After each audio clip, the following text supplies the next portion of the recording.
Hello guys, this is Miss Hanley here, and today we are going to fill in notes number 5. So this is actually a foldable, and you might see that when you look at the graph side, which is what we're going to do today. So it encompasses a lot. There's graphing systems, and then on the other side we have substitution and elimination examples. So we'll be using the same notes page for the next 3 videos. So we're starting to talk about systems of equations, okay? And systems of equations are no longer just graphing one line like you used to. Now we're going to be graphing a system of lines. So when you think of the word system, you're thinking of, something that has a plan. So there's maybe more than one thing that needs to happen, and there's sort of a way for that to occur. Well, when you have a system of equations, it's that same idea. It's, 2 or more lines working together. So they're on the same graph. And we want to see what the relationship is between those 2 lines.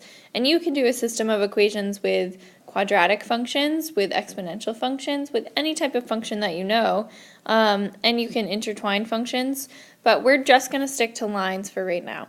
So that's your system of equations here. We have 3 different types. The first type is your most basic. So if you graph 2 lines and you see that they intersect at a point, okay, that's called consistent and independent. And so that tells us that we have one solution, which will be whatever point value they intersect at. And because this is not a real graph, we don't exactly know what point they're intersecting at right now, but the solution will be whatever point they cross at. So you want both components of your solution, x and y. The of systems of equations is 2 lines that are running in the same direction, running at the same slope, right? So if I look at these 2 lines here, is there ever a way for those to intersect each other? And as long as they are both parallel lines, the answer will be no, right? So anytime you see 2 parallel lines, those are lines that have the same slope. Those will be considered inconsistent systems, or we say that they have no solution. Because if there's no place where they're ever going to cross each other, there's no way for there to actually be a solution, an xy point where they intersect. So parallel lines, they are lines that have the same slope, maybe y equals 1/2 x plus 2, and y equals 1/2 x minus 5. So as long as that slope value is the same, they're going to be parallel. And these 2 have different y-intercepts, so that is an important piece to look at. If they're different y-intercepts, they're starting at a different place, so they will be 2 parallel lines rather than one overlapping line. All right, and the last type is consistent and independent systems. And so if you look at my picture here, I only have one line. I've only drawn one line. And that's because with consistent and dependent systems, you're going to get 2 different equations that actually make the same line. You guys saw this when you were doing assignment 1, where you had to choose sometimes a standard form equation that was a multiple of the other, right? So you might have 2 equations, x plus y equals 6, negative 2x minus 2y equals negative 12. These are really the same line, excuse me, just one is a multiple of the other. So if you had taken both of these and solved them for y equals mx plus b, well, for this top one, all you would have to do is subtract x to get y is equal to negative x plus 6. With this second one, we'd have to add our 2x. So we have negative 2y is equal to 2x minus 12, and then divide everything by negative 2. So y equals negative 1x plus 6. So we can see here, this is the exact same equation as you have up here, making them the same line, right? So we're always looking for the place where two lines will cross or intersect. If they're the exact same line, they're intersecting here, here, here, here, and literally anywhere I could put that point, right?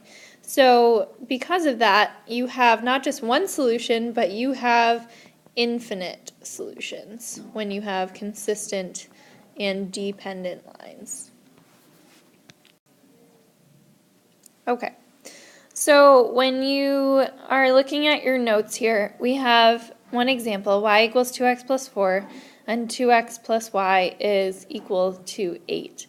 Now we're graphing to solve these systems. You can also solve by substitution or elimination, both are possibilities, but today we're just going to stick for graphing. So I think it's easiest to graph when we are in y equals mx plus b or slope-intercept form.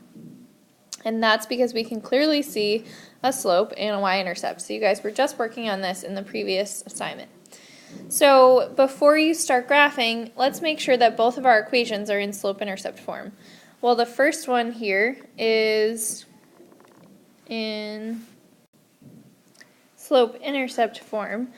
Y equals 2x plus 4. So you see you have the slope of 2, y-intercept of 4.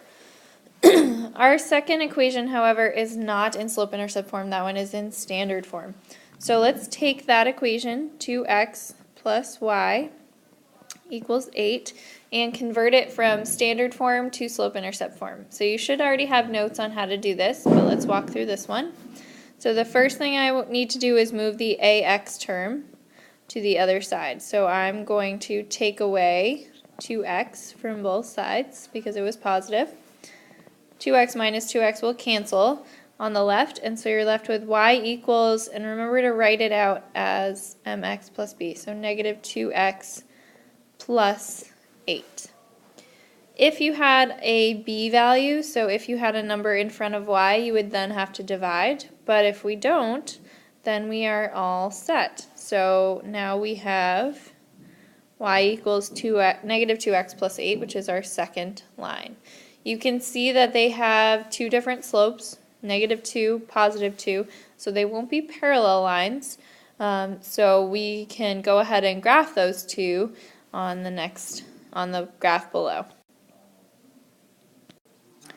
So the x and y axes are a little tricky to see on your graph, so if you want to make them darker or different color like I did, feel free. Again, horizontal axis is your x-axis, vertical is your y. And so let's go ahead and graph both of these two lines. I'm going to graph the first one with my red pen. So y-intercept is at positive 4. I'm starting up at 1, 2, 3, 4. And from there, my slope is 2. So remember to change that into a fraction so we see our rise over run. So you can go up 2 and to the right one, or you could go down 2 and to the left one. Okay. So I'm going to do just a couple more points down to the left one. Oops, sorry. Down to the left one. The more points you put on, the more accurate your line will be. Especially drawing in Notability, it can get a little bit funny.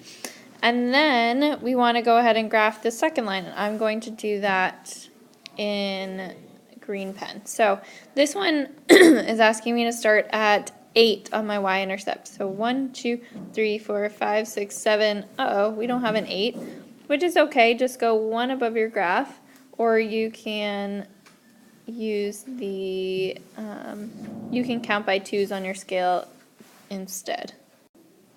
And now we want to use our slopes. We have negative 2 as our slope here, right here. So we want to make that negative 2 over 1, positive 1. So that means we're going to go down 2 spaces, to the right 1 space, 1 is positive, down 2 to the right 1, down 2 to the right 1, and again you could continue that for as long as you need, and then connect your points. Mine are a little off, sorry about that.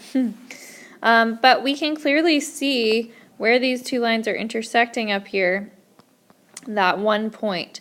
So wherever your two lines intersect, that is the solution to your system. And when you write the solution, you want to write it as a point. So let's take that point there. We are at 1 on our x-axis and 1, 2, 3, 4, 5, 6 on our y-axis. So the solution to our system here is the point 1, 6.